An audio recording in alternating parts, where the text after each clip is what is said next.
Hey guys, welcome back to another video. In today's video, I want to talk about psychological horror movies, primarily because we've seen a very big influx of psychological horror being used throughout different platforms, movies and TV shows alike, and it kind of piqued a curiosity in myself of like, why are we seeing suddenly this switch in what people are expecting from horror? And what got me thinking about this are two new shows that came out on Netflix this year, Ratched and The Haunting of Bly Manor. Both of these TV shows are considered like drama thriller shows almost. They aren't primarily horror themed, they have just other aspects to them, but they're advertised to the public as like thriller horror genre. And while I enjoyed both shows, I really felt like there wasn't as much horror to them as there was more like drama and even like romantic aspects. And that got me thinking of why is this sort of the level of horror that we are seeing now?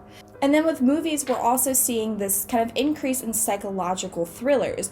Movies like It Follows, Hereditary, Us, Get Out, all have very psychological undertones to them. And it's not uncommon for movies and, music to reflect the times that they're in when they're created. And we see this with horror movies just like we see this with every other kind of movie.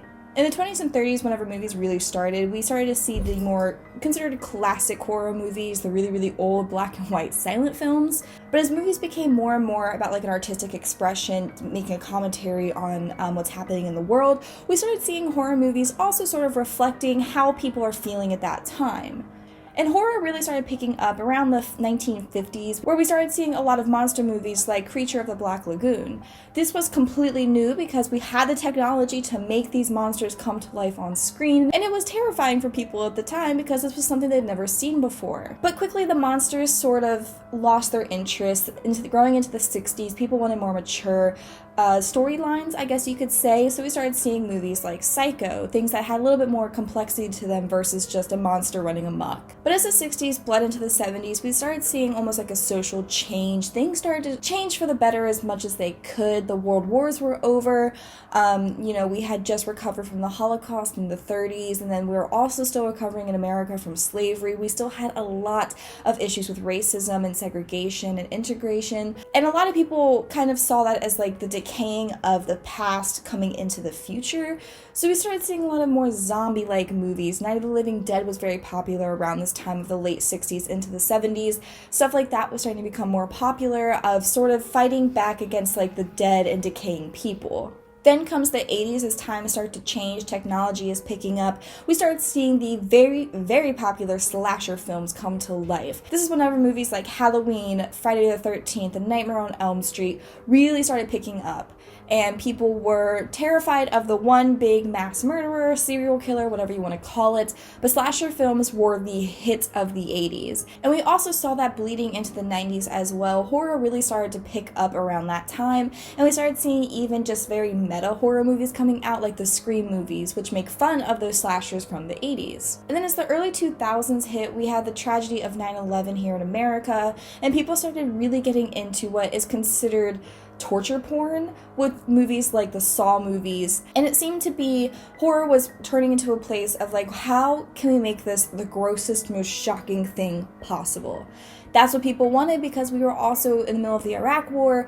Things were very uncertain. People, we were hearing about senseless killings and murders all the time. And it was a very easy topic for people to understand and a very genuine fear, especially here in America at that time. Although that era of horror didn't really last too long, people sort of grew out of it very quickly. And then that sort of brings us to today, where we are seeing another shift in what people are wanting from their horror movies. Things like modern technology and economic uncertainty have sort of paved the way for a new subgenre of horror. We are seeing a lot more horror movies reflecting kind of bigger topics that we see in our news media. Technology movies like Unfriended, talking about the dangers of just this ability to talk to anyone, anywhere, catfishing, you never know who you're speaking to on the internet.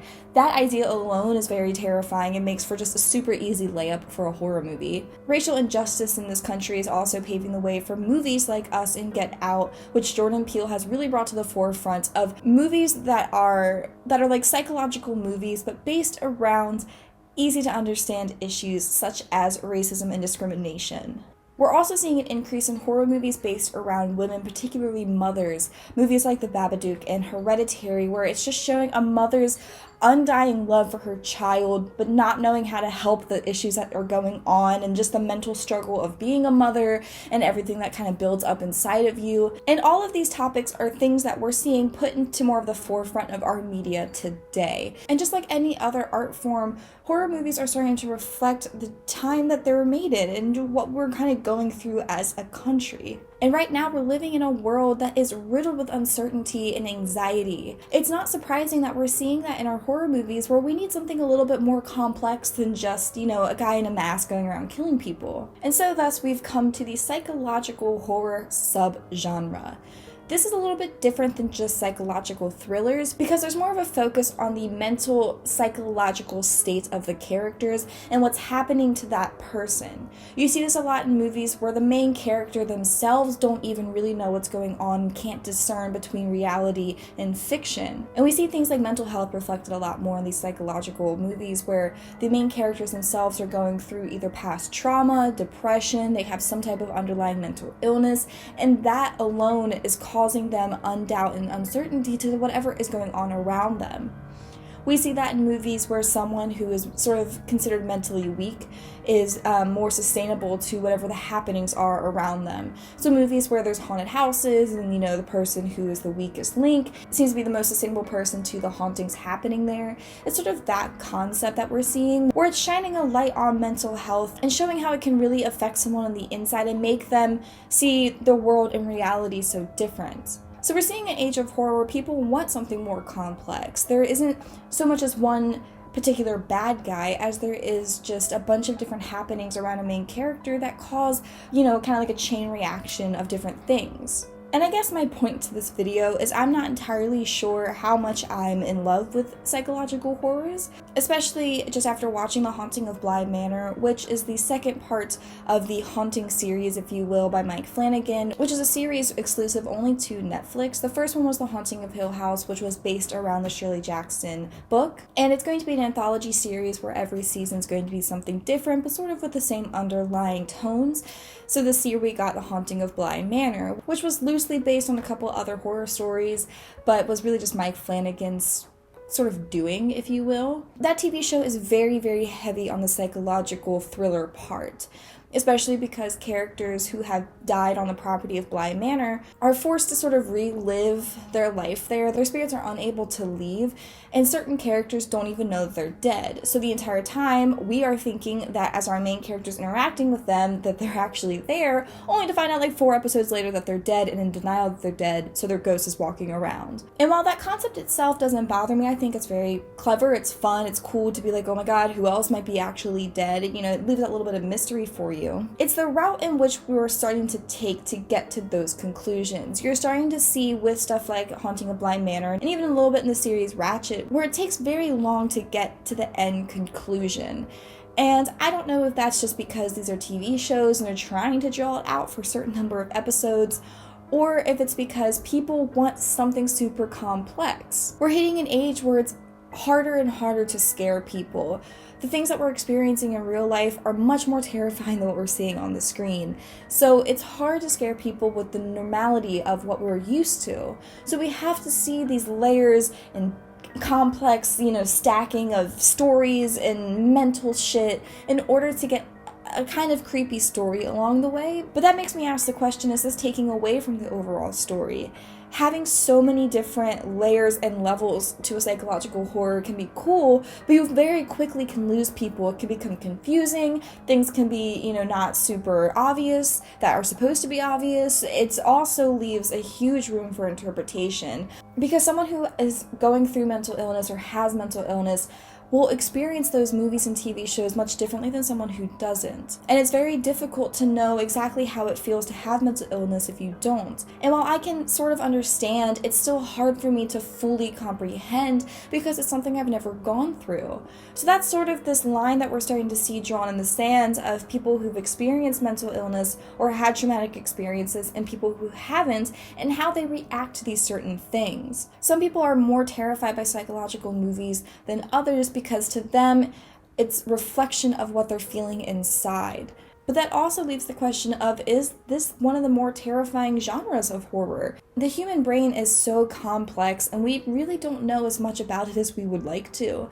So it's interesting to see that kind of spun into something that elicits fear. And anyone who has been watching my channel for a while now, I'm sure you've realized that I'm much more on the gore slasher side of horror. That's what I find more interesting. I like the monster movies, but I really am big on the slashing and the gore.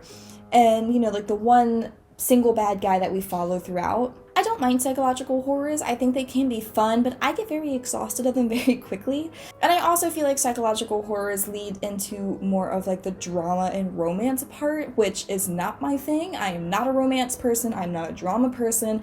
I don't really watch any reality TV or anything that induces drama for no reason, and I definitely don't watch any romance movies. I really honestly couldn't even tell you the last romantic movie I watched. So to me, psychological horrors just might not be my thing. They're a little bit too on the nose with reality for me. I want something a little bit more, you know, like ghoulish, paranormal, demonic, slasher, killer, Michael Myers being shot 6 times and still surviving kind of thing, because that kind of stuff is more nightmarish to me. It's more scary because it's not stuff that can happen every single day. Psychological stuff is too common nowadays. Not to say that psychological horrors aren't good or aren't, you know, helping with the mental health awareness that we're seeing now, because I do think that's important. It's just not going to be the type of horror movie that I'm going to sort of gravitate to for like a first pick. And I found it interesting while I was looking up kind of some psychological, and while kind of looking up the history of psychological horrors, Lexio. And while looking up sort of the history of psychological horrors, I found a couple of lists that are deemed to be like the best psychological horrors. And while there were a few movies on there from the like 70s into the 80s, a lot of the movies were more modern, from the mid to late 2000s up until most recently 2020. So it's definitely been more of a recent development to see these psychological horrors. On each list I found, The Shining was always towards the top of the list. Not entirely surprising there, as that's considered one of the top best horror movies of all time. But other movies that I was seeing that were on every single one of these lists were movies like The Black Swan, It Follows, Get Out, and Hereditary, all of which are from 2010 to 2019.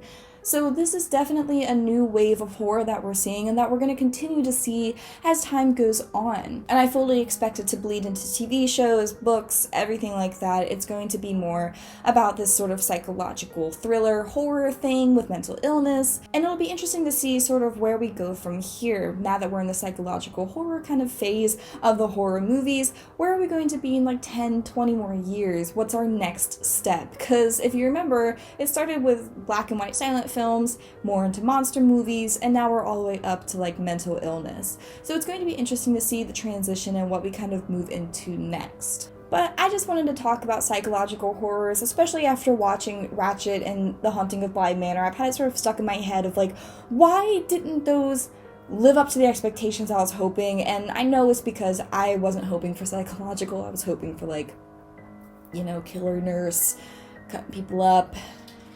Haunting of Bly Manor, I was hoping for more ghosty ghoulies. That's more Haunting of Hill House. But I'm interested to see what you guys think. Are you excited for this wave of psychological horrors? Do you find these modern movies more terrifying than movies from like the 70s or the 80s? I'd love to hear what you guys think. You can leave a comment down below or head over to my Instagram, What a Horror. I'll be making a post about this video as well. But as always, I want to thank you guys so much for watching. Please like and subscribe if you want to see more videos. I put out new videos every Friday. And until next time, stay spooky.